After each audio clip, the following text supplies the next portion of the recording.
Noel Gallagher is one of the more divisive artists out there because, let's face it, the man does like to give some unfiltered opinions. But no matter what you think about Mr. Gallagher, there is no denying his musical legacy as part of Oasis and as a solo artist. It's always news when he releases something new. And even if you're a hater, I think with this latest release, there may be something that even you haters may dig.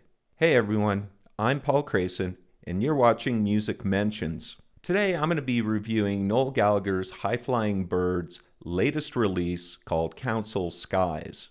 Unlike a lot of album reviewers, I like to go in depth a little bit on the album because as a music fan, that's kind of what I appreciate.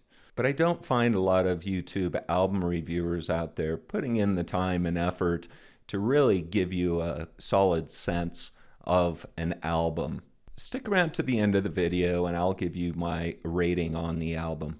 So let's talk a little bit about Noel Gallagher's High Flying Birds. This is a project that Noel started in 2010, 1 year after Oasis famously broke up in 2009. Essentially, this is Noel's solo project and has been since 2010. Now, if you're watching this channel, I'm assuming you're a music fan and I'm assuming you know who Noel is. If you don't, Noel was the primary songwriter and sometimes singer in the seminal rock band Oasis that hailed out of Manchester, England. Let's take a look at the current lineup of the band with their primary instruments. It's important to note that many players in this band do switch instruments from song to song, but these are the primary instruments. So obviously we have Noel Gallagher. He is on vocals, he is the songwriter, and his main instrument is the guitar. We have Gem Archer, lead guitar. Gem was in Oasis as a lead guitarist. Russ Pritchard on bass. Chris Sharrock on drums. Chris also played in Oasis, especially the live incarnations. Mike Rowe on keyboards, also an Oasis alum. Jessica Greenfield on background vocals.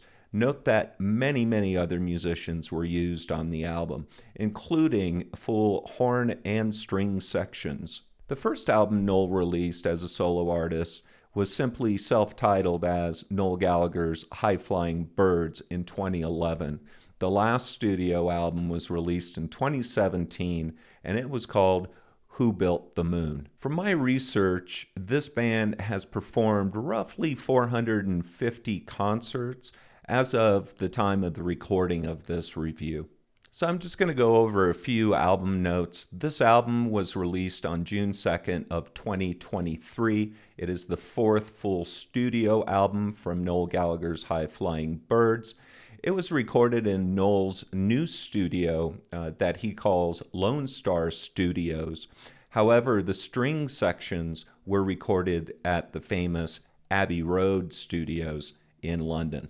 The album was produced by Noel and his engineer Paul Strangeboy Stacey, who also played on a few tracks. 5 songs were released from this album, all of which were released prior to the album's release. Let's take a look at the track listing and the lengths of the songs and the album.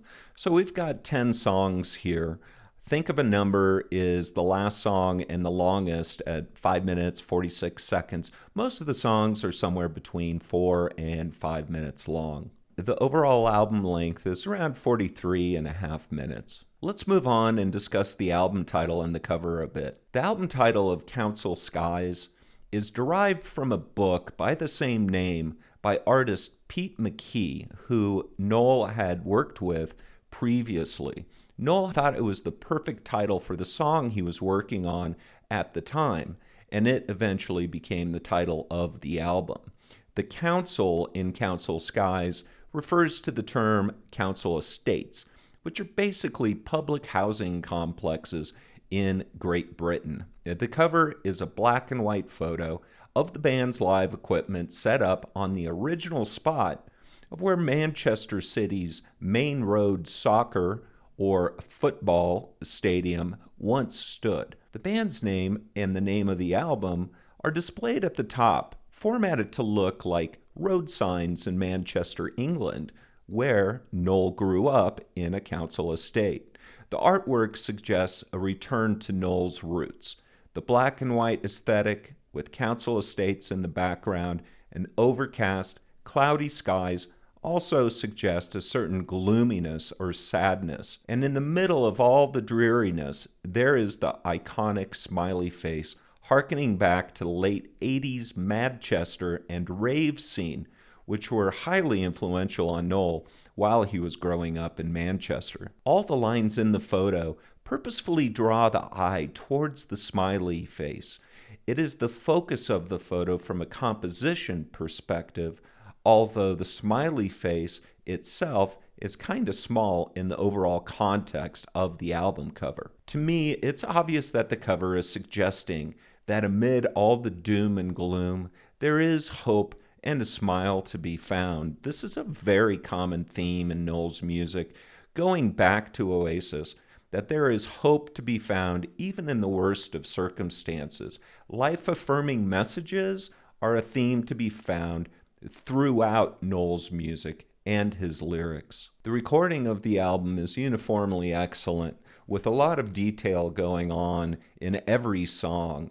There's almost a softness to the sound. It's like the sonic edges or roughness have been kind of rounded out. The best way that I can describe the overall mood and the vibe of the album is it's almost like a dreamlike soundscape that rocks, but not too hard. I've heard the album described as dream pop, and I think that's actually a pretty fit descriptor. Most of the songs are in Noel's mid-tempo wheelhouse, and there are a lot of strings on this album that give the overall album almost cinematic quality. So now that we have kind of an understanding of some of the album's details and the overall feel of the record, let's go ahead and dive into the individual songs. The first song is called I'm Not Giving Up Tonight, and it starts off with a steady snare beat and a soft ride cymbal hit, along with a pretty prominent bass and some acoustic guitar. It's a nice way to let the listener into the album, kind of like a door slowly opening to the ride that we're about to go on. Noel's vocals have a good amount of reverb on them, and they're also a little bit back in the mix of the song. By the time we hit the chorus, we're on our way, but the song does continue to build until the end. Strings are featured prominently throughout this song, and the horns kick in during the middle eight or the bridge of the song, and it provide a really uplifting kind of vibe. The lyrics are a bit tough to decipher. Here are some lyrics from a verse. He references this good lady throughout the song. It's difficult to tell if this lady is his partner or a metaphorical lady like a muse. The lyrics work both ways, I think. She tells him to keep dancing to the music, stay focused on the music, and that will save him somehow. The chorus here, I believe, is sung from the good lady's perspective. Here it suggests the metaphorical lady, possibly his muse, telling him that she can beat the port from the storm outside. It's interesting that she refers to him as a child here, but this is in keeping with the theme of going back to his roots in Manchester when he was a kid. This is another Noel song about hope amidst the storm. There were 5 singles from this album, and why this wasn't one of them is beyond me. I think this is simply a fantastic tune. The second song is called Pretty Boy. This is the first single from the album, and also it is probably the most representative of those dance-oriented EPs that were released just prior to this album. It includes a drum machine, and it also features Johnny Marr, famously of the Smiths, on a guitar. You can hear Marr's signature guitar sound and those arpeggiated guitar lines that he's so famous for on this song. This one seems to be about a guy that is striving for greatness and wealth, and Noel is telling him to check his expectations and to keep his head down. That is, Noel is trying to tell the guy, don't be so self assured. In one of the verses, there's some gender ambiguity as well that I found interesting as Noel sings, "There was a girl like me, there was a boy like you. She made him sing like Elvis when she's feeling blue." That's a little unusual, I think, for Noel. The outro of the song contains some of my favorite lyrics in the tune. Check these out. They really hit nicely in the context of this song. Interesting note here is that Robert Smith from The Cure did a remix of this song. Also, this song kind of defies the finding hope in the midst of a storm theme. It doesn't seem like there's a lot of hope in this one. It's always fun to read Noel's lyrics and put them in the context of his brother Liam, who he's famously estranged from. I think this is a song that may be interpreted that way, especially the outro. Let me know what you think in the comments. Am I stretching it here? Or is this song, or at least a part of this song, possibly about Liam? Pretty Boy is a decent little tune, but this is also a song that kind of sticks out a little bit on the album in context to the other songs. Not like a sore thumb or anything, but it just seems like it doesn't quite fit in with the other tunes. It's also not necessarily my favorite song on this album. For number 3, we move on to Dead to the World. This was the third single released from the album, and this is also the single that I think best qualifies as dream pop. This one has the singer asleep and dead to the world. It's almost like a lullaby. It reminded me of those dreamier songs on the Beatles' White Album, like Long, Long, Long, Good Night, and I'm So Tired. It also kind of reminded me of the vibe of Primal Scream's Screamadelica and the song I'm Coming Down. Strings are once again very prominent in this one, and I would almost say that the strings are really the featured instruments on this song. Looking at the lyrics, it appears this one is about an argument with Noel's partner, but he only wants to be awakened if she agrees that love is enough to make it all right, so the arguing could end. For me, this is one of Noel's most beautiful songs. I don't think he's written anything more beautiful than this one. Even his brother Liam called it beautiful in this backhanded tweet that he sent out after hearing the song, where he says, "How can such a mean-spirited little man write such a beautiful song? Knowing me, knowing you as you were, LGX." Let's move on to the fourth song. It's called Open the Door, See What You Find. This is one of the more rockier songs on Council Skies and has some really nice urgent drums.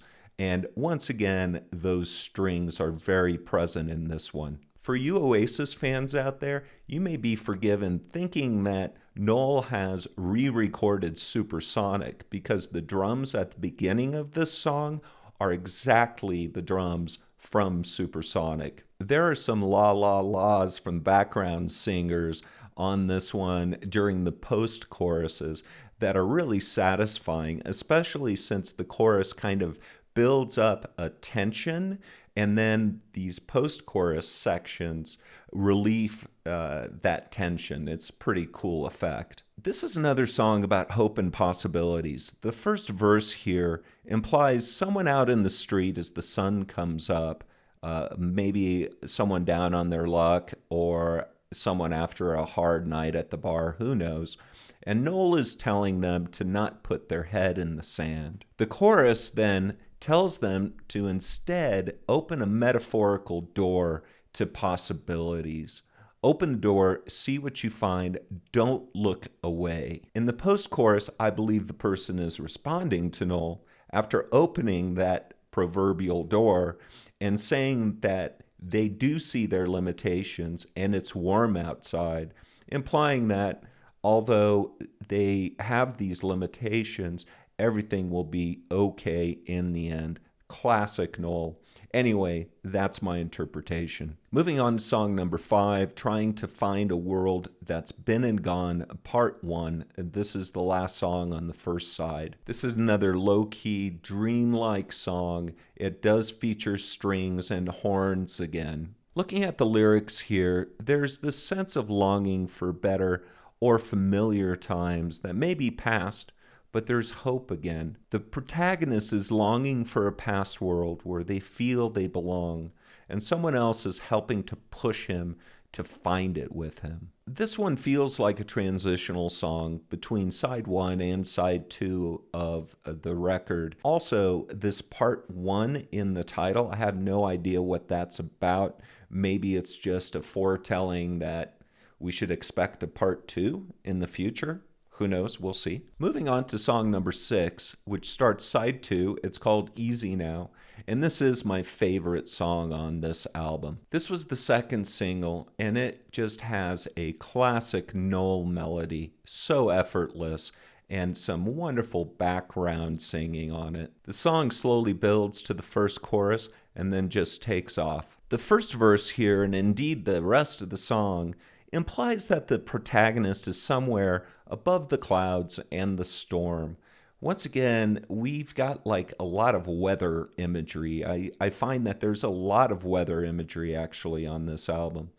This could be a metaphor for staying above the problems and difficulties in life. This verse here instantly reminded me of the great 1969 one-hit wonder classic called Something in the Air by Thunderclap Newman. Something in the Air was also covered to great effect by Tom Petty years after the original came out. You can see the same references here to Something in the Air and Revolution. By the way, an interesting tidbit about that Thunderclap Newman song is it was produced by Pete Townsend from The Who. The chorus you see here is classic Noel. Lots of lines of familiar things that are open for interpretation. He often writes lyrics with a certain universality that many people can identify with.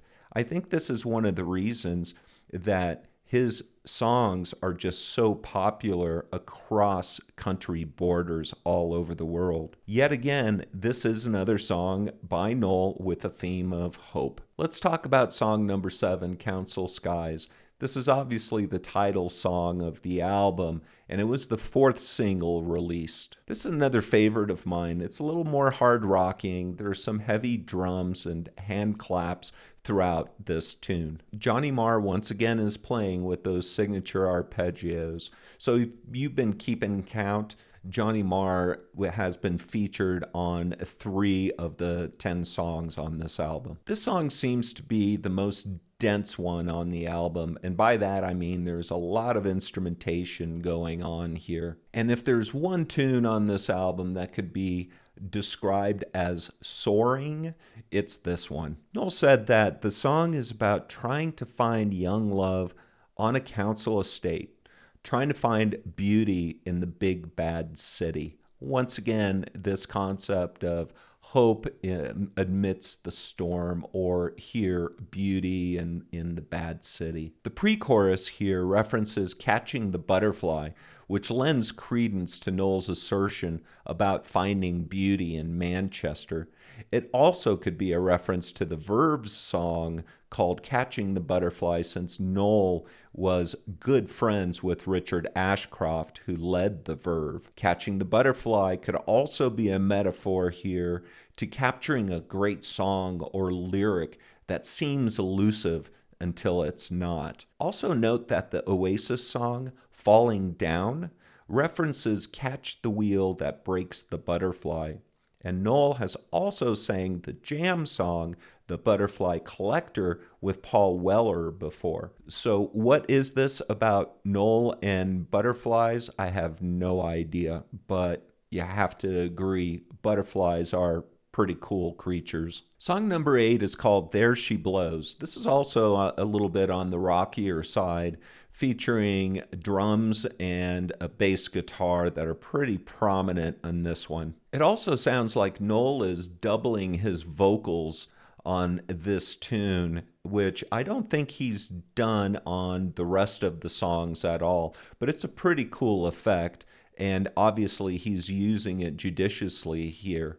So it's pretty cool. Check that out when you listen to this one. Noel is definitely singing in an upper register on this one. Not so much that he's pushing to the point where his voice is cracking, but when you listen to this, he's definitely singing a little bit in his upper range. There's some nice, tasteful, screaming guitar notes in the instrumental bridge and in the outro, and also some pretty cool background vocals in those sections. Here's the first verse, and it appears the song has a nautical theme to it, which is unusual for Noel, except for those whale sounds on trying to find a world that's been and gone. I don't think he's used a lot of nautical references in his songs before. As far as lyrical themes, I'm at a bit of a loss other than he's singing about lost love.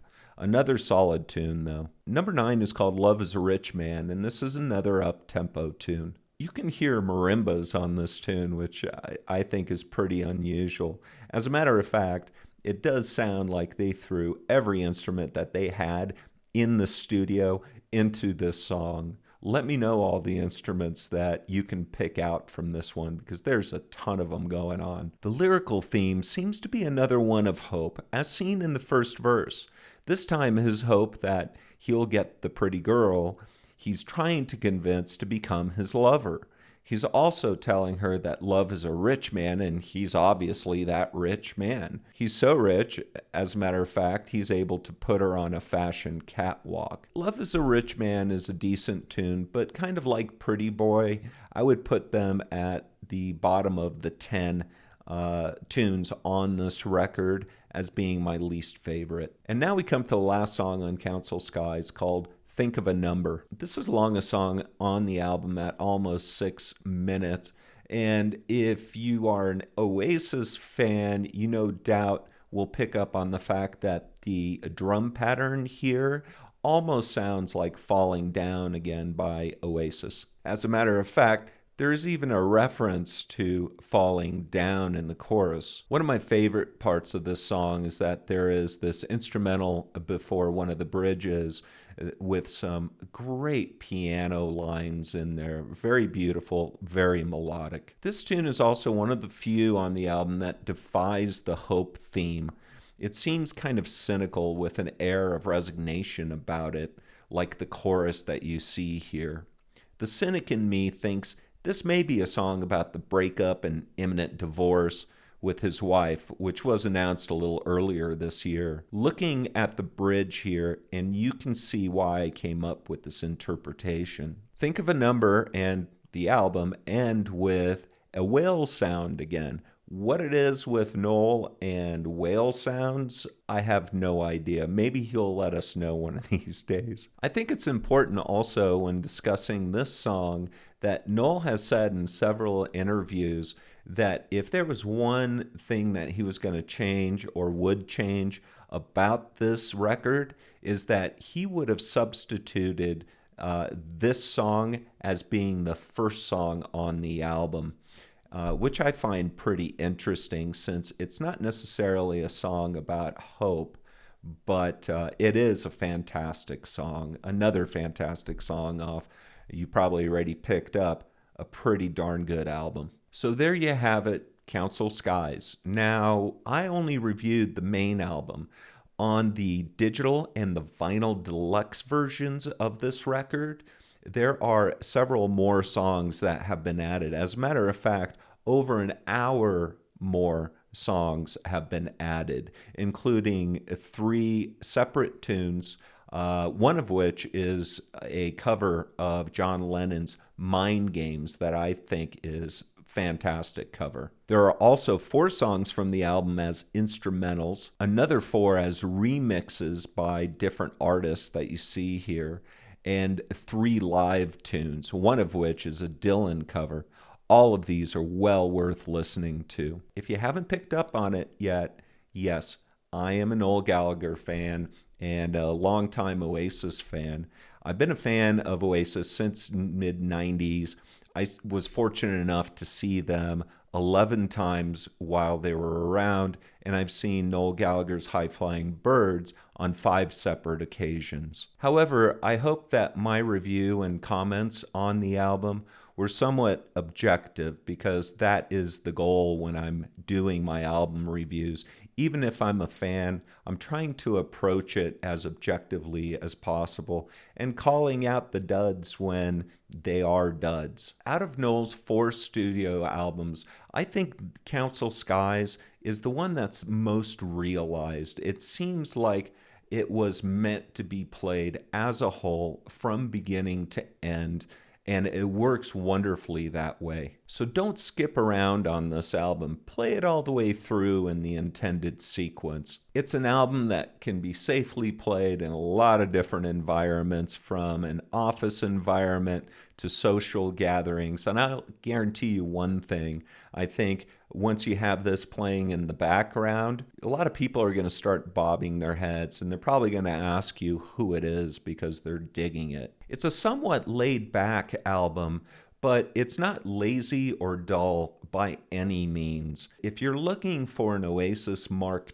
II from Noel, forget it. You have to go and listen to his brother Liam's solo albums to get your Oasis fill. Noel is clearly on his own path here, and although, yes, there's a sense of kind of an Oasis overshadow on this album, it is not like Oasis. Noel has said in the past that he believes melody is king, and this album has melodies for days. The album is instantly accessible, but once again, as is really common with all good and great albums, the benefits really start coming in upon repeated listenings. So I implore you, once again, turn off the lights, put the headphones on, close your eyes, and listen to the album all the way through. And if you've got an opportunity, listen to it several times before you make kind of a final decision on how you feel about it. One final note on the record itself is that Noel is a Burt Bacharach fan, and it's very well known. There's even a picture of Burt Bacharach on Oasis's first album, Definitely Maybe, and you will hear that Burt Bacharach influence on several songs here. So what is my final numeric rating on this album? I struggled a little bit with this one because I kept vacillating between an 8 or a 9 out of 10. So I split the difference here and I went with an 8.5 out of 10. I recommend this album very highly. It's such a great listen, and I truly enjoyed this one. As a reminder, this is only my opinion, and of course, everyone has an opinion. We're talking about art here. So if you disagree with my overall synopsis and my rating, let me know in the comments. Let's get a discussion going as to why. I'm always interested in knowing what my viewers think about these albums that I've been reviewing. I want to thank you for sticking around to the end of this video. I know this was a long one, but I wanted to make sure that I gave enough space and time to really get into the details so you get a really good sense of what this record is about. My name is Paul Crayson. This is Music Mentions. If you like this kind of content, want me to continue doing album reviews or some of the other music-oriented videos that I've made, let me know. Give me a like, hit the subscribe, hit the notifications button. We'll see you next time.